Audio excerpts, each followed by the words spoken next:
shadows and silence. The office of Falcon Technologies pulsed with energy as developers and designers rushed between glass-walled meeting rooms. The open-plan workspace buzzed with keyboards clicking and passionate discussions about code architecture and user experience flows. But in the corner office, a woman sat perfectly still, her eyes fixed on spreadsheets that reflected in her wire-rimmed glasses. Amara Raza was a study in precision. Her desk had no personal items, no framed photos, no small plants, nothing that suggested a life beyond these walls. Her colleagues had long ago stopped inviting her to after-work gatherings. At exactly 5:30 p.m. each day, she would organize her files, shut down her computer, and leave without saying goodbye. Some whispered she was strange. Others simply forgot she existed. Amara, the quarterly projections, where are they? Daniel Kurum's voice cut through the office like a blade. He stood at the doorway of his office, tall and imposing in his tailored suit, his dark eyes scanning the room until they landed on her. "On your desk, sir. I placed them there this morning," she replied without looking up from her screen. Her voice was quiet but clear. Daniel's jaw tightened. At 32, he had built Falcon Technologies from a small startup into Pakistan's most promising tech company. Time was his most valuable asset, and he couldn't afford to waste it searching for documents. "Next time, make sure I know when you've submitted something," he said curtly, before disappearing back into his office. Farah Malik, the marketing director, rolled her eyes sympathetically at Amara. "Don't take it personally. He's been like that since the investors started pressuring him about the IPO. Amara offered a polite smile that didn't reach her eyes. "It's fine. He's right to expect efficiency." What no one at Falcon Technologies knew was that Amara's life outside these glass and steel walls was anything but orderly. Every evening, she rushed to her mother's small apartment in a modest neighborhood of Karachi, where her younger sister Zareen waited. At 17, Zareen should have been enjoying her final year of high school, but leukemia had interrupted those plans. Their mother, once vibrant and strong, now spent her days caring for Zareen while battling her own health issues. That evening, Amara sat beside Zareen's bed, reading aloud from a dog-eared copy of poetry by Faiz Ahmed Faiz. Her sister's once thick black hair had thinned from chemotherapy, but her eyes still sparkled when she laughed. "You should have told him off," Zareen said suddenly. Amara looked up from the book. "Told who off?" "Your boss. The one who always speaks to you like you're a malfunctioning computer." Zareen's smile was mischievous. "I bet he's handsome, though." "All tyrannical bosses in stories are secretly handsome." Amara laughed, a sound rarely heard in the offices of Falcon Technologies. "This isn't one of your romantic dramas, Z, and I need this job. The benefits cover most of your treatments." Their mother appeared in the doorway, her face lined with worry despite her attempt at a smile. The doctor called. "They want to try a new treatment protocol." Amara's smile faded. "How much?" "More than before." Later that night, after her mother and sister had fallen asleep, Amara sat at their small kitchen table, calculator in hand, reworking their budget for the 10th time that month. The numbers refused to cooperate. The new treatment, their rent, food, transportation, it was impossible. She opened her laptop and began searching for freelance accounting work she could do on nights and weekends. Meanwhile, across the city in a sleek penthouse apartment, Daniel Kurum stood on his balcony, the lights of Karachi spread before him like a carpet of stars. In one hand, he held a glass of whiskey. In the other, a phone with an email from his biggest investor threatening to pull out if the next quarter didn't show significant growth. "You're working too much," his friend Farhan said from behind him. "When was the last time you did anything besides work?" Daniel didn't turn around. "I don't have time for anything else." "That's what worries me," Farhan replied. "You've built this incredible company, but what's it for if you're alone at the top?" Daniel's only response was to drain his glass. He had sacrificed everything to build Falcon Technologies, relationships, friendships, even his health. The company wasn't just his creation, it was his identity. He couldn't risk showing weakness, not when so many people depended on him for their livelihoods. What he didn't know was that come morning, His carefully constructed world of ambition and control would collide with Amara's world of quiet sacrifice, and nothing would ever be the same for either of them. The Fall and the Revelation. The quarterly board meeting at Falcon Technologies was scheduled for 9 a.m. sharp. Daniel Curran was already in the conference room at 8:15, reviewing presentations and mentally preparing for the questions that would inevitably come from investors concerned about the upcoming IPO. He had slept barely 4 hours, the dark circles under his eyes hidden by determination and 3 cups of strong coffee. At 8:45, executives began filing in. Farah from marketing brought updated conversion metrics. Timur from development carried the prototype for their new app. Everyone was prepared except for one person. "Where's Amara?" Daniel asked, checking his watch. 8:57, Farah shrugged. "Maybe she's printing the financial reports?" At 9:03, with the investors already seated and growing impatient, Daniel's irritation turned to genuine concern. Amara Raza had never been late. Not once in the 18 months she'd worked at Falcon. His phone buzzed. A text from reception. "Ms. Raza just arrived. Looks unwell." The conference room door opened, and Amara stood there, visibly exhausted. Her usually immaculate hijab was slightly askew, and her complexion was ashen beneath her warm brown skin tone. "I apologize for my tardiness," she said, her voice barely audible. She clutched a folder of reports so tightly her knuckles had turned white. Daniel's reprimand died in his throat. Something was wrong. "Are you—" Before he could finish, Amara's eyes rolled back. The folder slipped from her hands, papers scattering across the polished floor as she began to collapse. Daniel lunged forward, catching her before she hit the ground. Her body felt alarmingly light in his arms. "Call an ambulance," he shouted, lowering her gently to the floor. The room erupted into controlled chaos. Someone loosened Amara's hijab to help her breathe. Someone else ran for water. The investors watched in shock as the normally composed CEO cradled his accountant's head, checking her pulse with trembling fingers. "The meeting is postponed," he announced, his voice leaving no room for argument. "Farah, reschedule for next week." When the paramedics arrived, they found her blood sugar dangerously low and her blood pressure concerning. As they prepared to take her to Aga Khan University Hospital, Daniel made a split-second decision. "I'm coming with her," he said, already following the stretcher. Farah caught his arm. "The investors? Handle it," he replied, not looking back. In the ambulance, Amara briefly regained consciousness, panic filling her eyes when she realized where she was. "I can't. The hospital. I can't afford," she murmured before slipping back into unconsciousness. Those few words struck Daniel like a physical blow. At the hospital, while doctors treated Amara, a nurse approached Daniel with a concerned expression. "Sir, she keeps asking about someone named Zareen. She seems very distressed. Who is Zareen?" he asked. The nurse checked her notes. According to her emergency contact information, Zareen Raza is her younger sister. She's a patient here in the oncology ward. The revelation hit Daniel like a thunderbolt. He found himself taking the elevator to the oncology floor, compelled by a need to understand the woman who had worked alongside him for 18 months, yet remained a complete mystery. There, he found a thin teenage girl sitting up in bed, her head wrapped in a colorful scarf. Beside her sat an older woman whose resemblance to Amara was unmistakable. Her mother. "Excuse me," he said from the doorway. "I'm Daniel Karam, Amara's employer." The woman stood quickly, alarm crossing her features. "Has something happened to my daughter?" He explained the situation as gently as possible. As he spoke, pieces of the puzzle began falling into place. Amara's refusal to take days off, her reluctance to socialize, her intense focus on advancement opportunities. It wasn't ambition driving her. It was desperation. "She works so hard," her mother said, tears welling in her eyes. "She doesn't sleep, barely eats. We tell her to rest, but she says she can't afford to lose this job. The health insurance, the salary." "She collapsed at work today?" Zareen asked, her young face suddenly looking much older. "It's because she gave me her breakfast again, isn't it?" "She thinks I don't notice." Daniel stood frozen, his world tilting on its axis. The woman he had mentally criticized for being cold and detached was sacrificing everything for her family.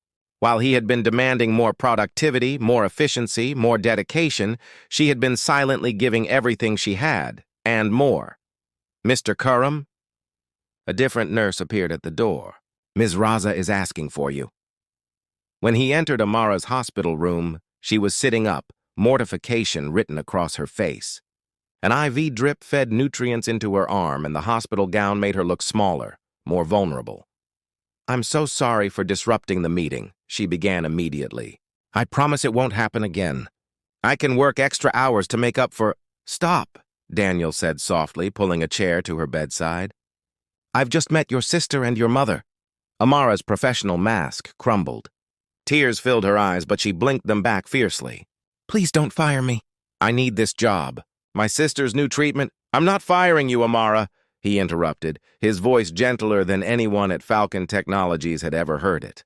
"I'm trying to understand why you never told anyone what you were going through." She looked away. "It's not professional to bring personal problems to work. It's also not professional to work yourself to the point of collapse," he countered. Then more quietly, "Why didn't you ask for help?" Her laugh was bitter. "Ask who? The company that sees me as nothing but numbers on a spreadsheet? The colleagues who stopped noticing I exist months ago? Or you who barely remembers my name except when you need something?" Her words struck him like a slap.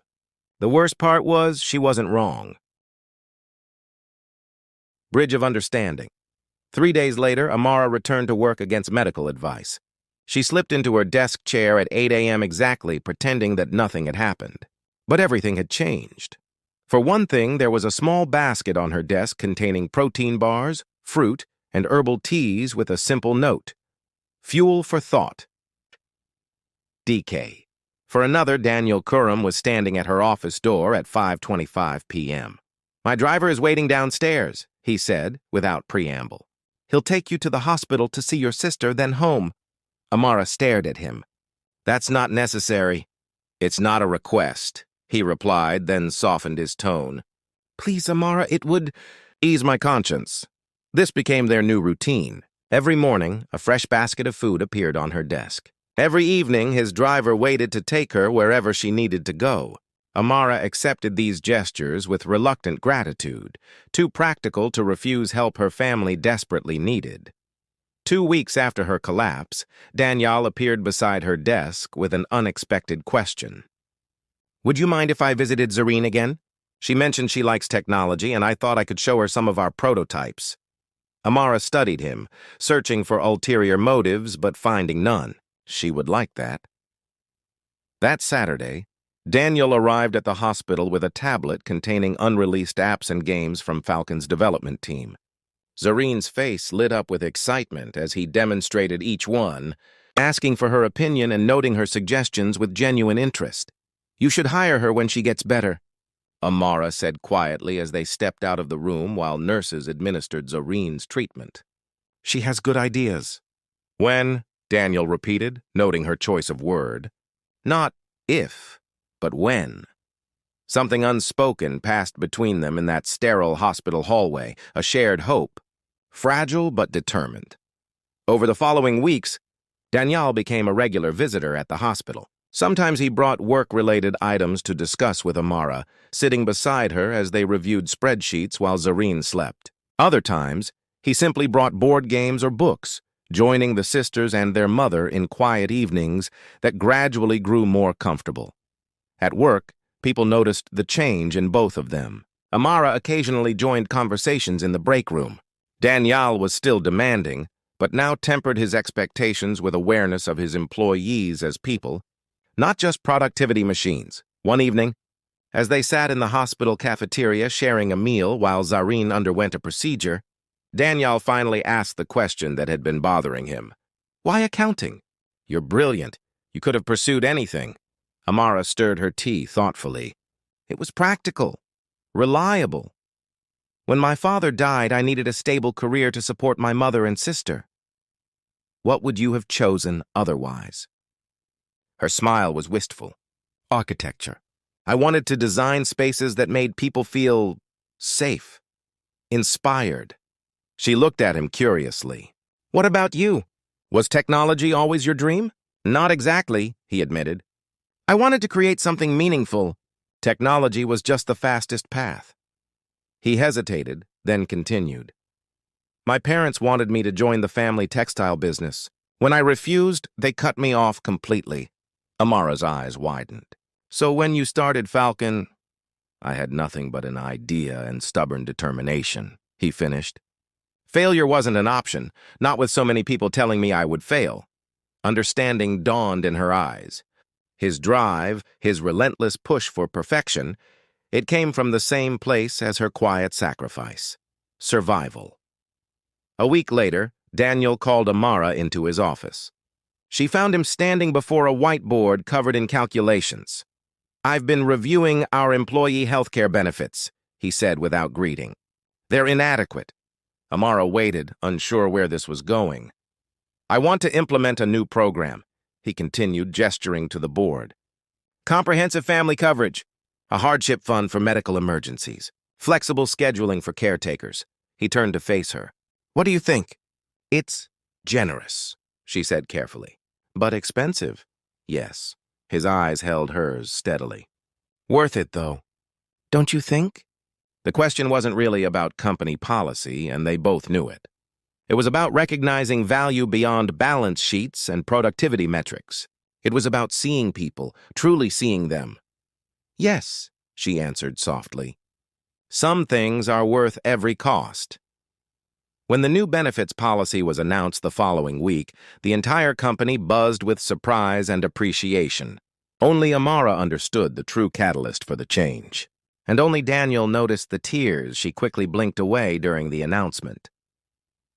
That evening, as his driver took them to the hospital, Daniel said quietly, I have a meeting with Dr. Hashmi tomorrow, Zareen's oncologist. Amara turned to him sharply. Why? There's a clinical trial in Singapore. Very promising for cases like Zareen's. He kept his eyes forward, his voice carefully neutral. Falcon Technologies is considering a donation to secure a spot for a deserving patient. We couldn't possibly accept. It's not charity, Amara, he interrupted gently. It's investment in human potential. Isn't that what business should be about ultimately? For the first time since they'd met, Amara reached out and took his hand. No words were necessary. Whispers and doubts. The morning sunlight streamed through the windows of Falcon Technologies as Amara walked through the office, acutely aware of the conversations that halted when she passed. 3 months had passed since her collapse, and 2 weeks since Zareen had left for the clinical trial in Singapore, accompanied by their mother. The treatment was showing promising early results, but the whispers at Falcon had nothing to do with medical breakthroughs. Good morning, Amara, Farah said, a knowing smile playing on her lips. Daniel's looking for you. Again, the emphasis on the last word was subtle but unmistakable. Amara nodded politely and continued to her desk, ignoring the speculative glances that followed her. She had expected some gossip when Daniel began treating her differently, but she hadn't anticipated how it would make her feel. Not embarrassed, but fiercely protective of the fragile connection they had formed. Their relationship had evolved into something indefinable. Not quite friendship, certainly not romance, but a deep understanding that transcended conventional workplace dynamics. They still disagreed on business matters, often passionately, but now there was respect underlying their debates. In his office, Daniel was pacing, a habit Amara had come to recognize as his thinking mode. He looked up when she entered, his serious expression softening momentarily. The investor call went well, he said without preamble.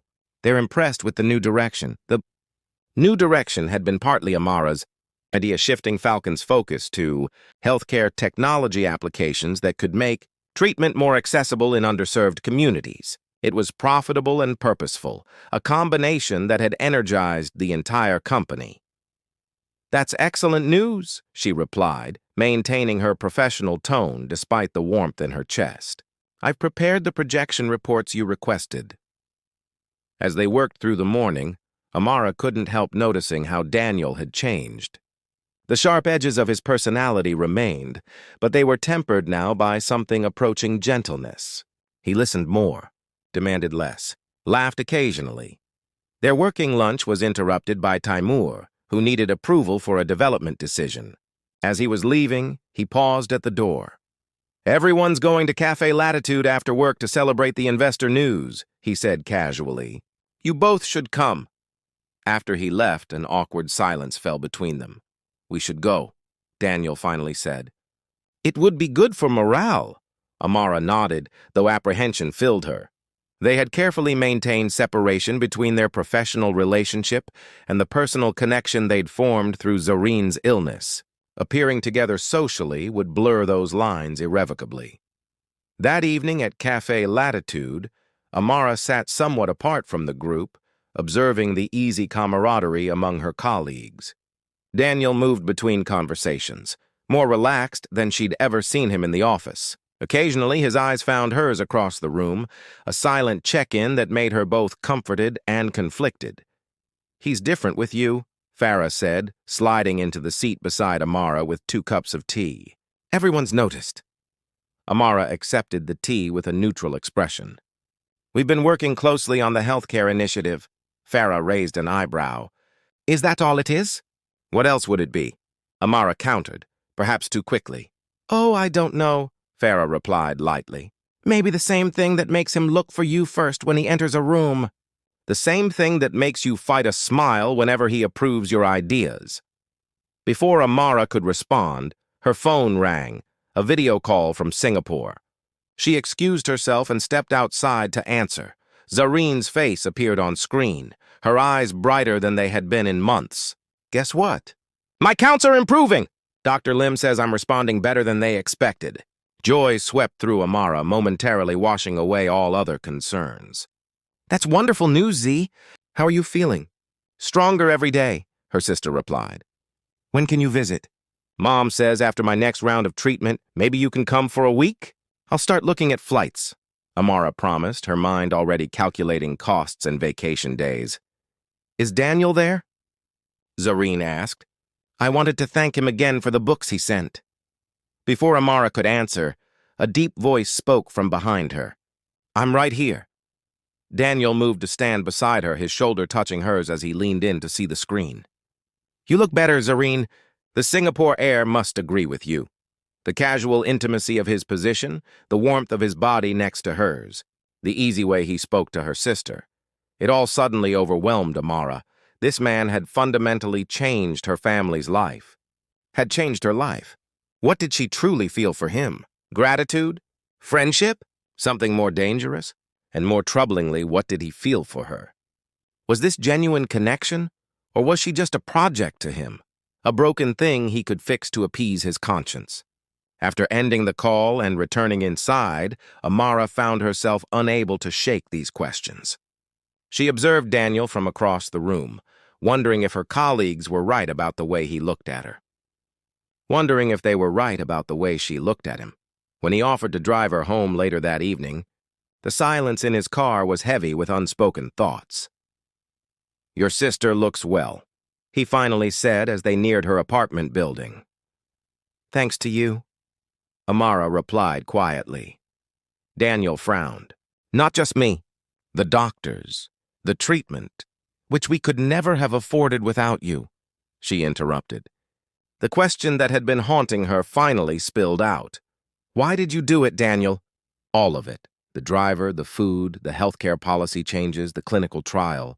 Was it guilt, pity?" He pulled the car to a stop outside her building, turning to face her fully. "Is that what you think?" "I don't know what to think," she admitted.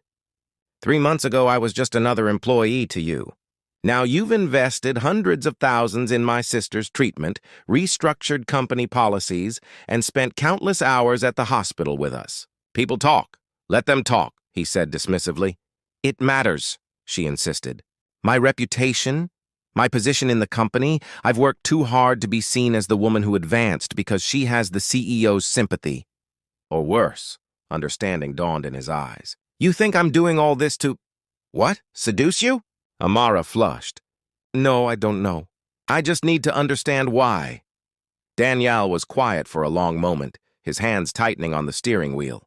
"The night you collapsed, I realized something about myself. I had become exactly what I promised myself I would never be. Someone who values profit over people. Someone who sees employees as resources, not human beings. He looked at her directly. You showed me what real strength looks like, Amara. Not my kind of strength. Dominating rooms, making demands, pushing for more. But yours. Silent sacrifice, unwavering loyalty. Loving so completely that you would give everything of yourself without complaint. His honesty left her speechless. If you want to know why I helped, he continued softly, it's because you helped me first. You reminded me of the person I wanted to be when I started this company. Someone who makes a difference. Someone who sees people.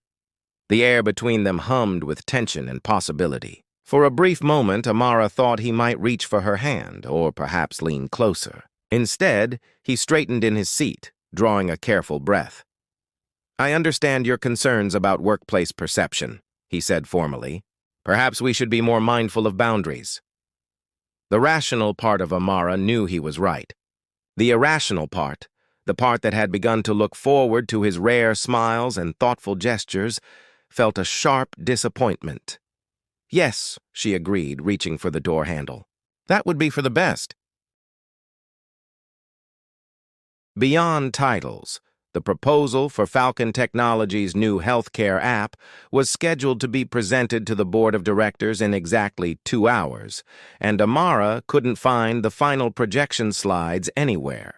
6 weeks had passed since the night outside her apartment. 6 weeks of careful professionalism and meticulously maintained distance between her and Daniel. She had visited Singapore for 10 days, returning to find that Daniel had restructured the accounting department, promoting her to financial strategy director. The promotion came with a substantial raise, a private office, and a clear message. Whatever personal connection they had formed, he still valued her professional contributions. Zarene's latest tests showed the treatment was working. She was in remission. She and their mother would be returning to Pakistan in 3 weeks. Life was moving toward a new normal, one filled with cautious hope rather than desperate survival. But something vital was missing. Amara knocked on Daniel's office door, steeling herself for the interaction. I need the healthcare app projections for the board presentation. He didn't look up from his computer. I sent them to your email last night. I didn't receive them. His eyes flicked to hers briefly. Check your spam folder. Their conversations had been like this for weeks. Efficient, impersonal, devoid of the connection that had briefly flourished between them. Amara told herself it was better this way, safer, more appropriate. So why did it feel so hollow? The board presentation went flawlessly. The healthcare app concept received unanimous approval, with investors particularly enthusiastic about the potential social impact.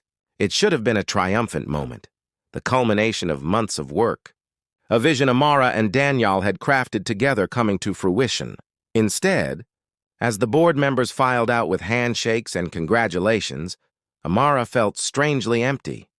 Daniel stood across the room, accepting praise with the composed confidence that came so naturally to him. He looked her way once, nodding professionally before turning back to an investor. That evening, Amara stayed late, finalizing the implementation timeline now that they had board approval. The office gradually emptied until only the cleaning staff remained. She was so absorbed in her work that she didn't notice Daniel standing in her doorway until he spoke. You should go home, he said quietly. It's late. She looked up, surprised to see not just him but the darkness outside her window. I wanted to finish this tonight. It can wait until morning. He hesitated, then added, Your sister called the office earlier. She was trying to reach you. Alarm shot through Amara as she grabbed her phone. Is everything all right? Everything's fine, he assured her. She just wanted to tell you their flight details have changed. They're coming home next week instead of 3 weeks from now. The doctors cleared her earlier than expected. Relief and joy washed over Amara. That's wonderful news. It is, he agreed, a genuine smile breaking through his professional facade. For a moment, they shared the happiness of this milestone, the careful distance between them briefly forgotten. Then Daniel's smile faded, and he straightened. I'll let you finish up. Good night, Amara. As he turned to leave, something in Amara rebelled against the polite withdrawal, against the careful walls they had constructed, against the pretense that they could simply return to being employer and employee after everything they had shared. "Wait!" she called. Rising from her desk, he stopped but didn't turn around. "Why are we doing this?"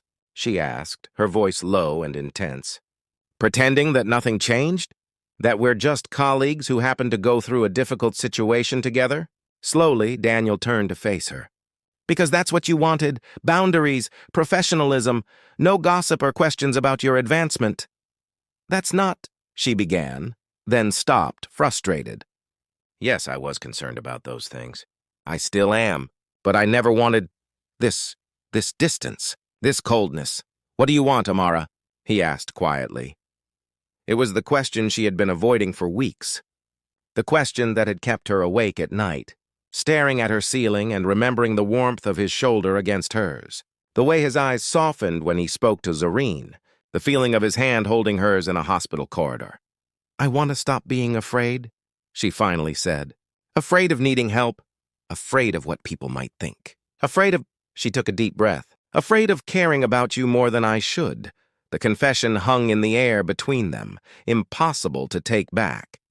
Daniel took a step toward her, then another, until he stood directly before her desk. "I've been respecting your boundaries," he said, his voice rough with emotion. "But every day has been difficult." "For me too," she admitted. "I told myself it was enough to help your sister, to give you the promotion you deserved, to do the right thing." He ran a hand through his hair, a rare gesture of uncertainty from the normally composed CEO.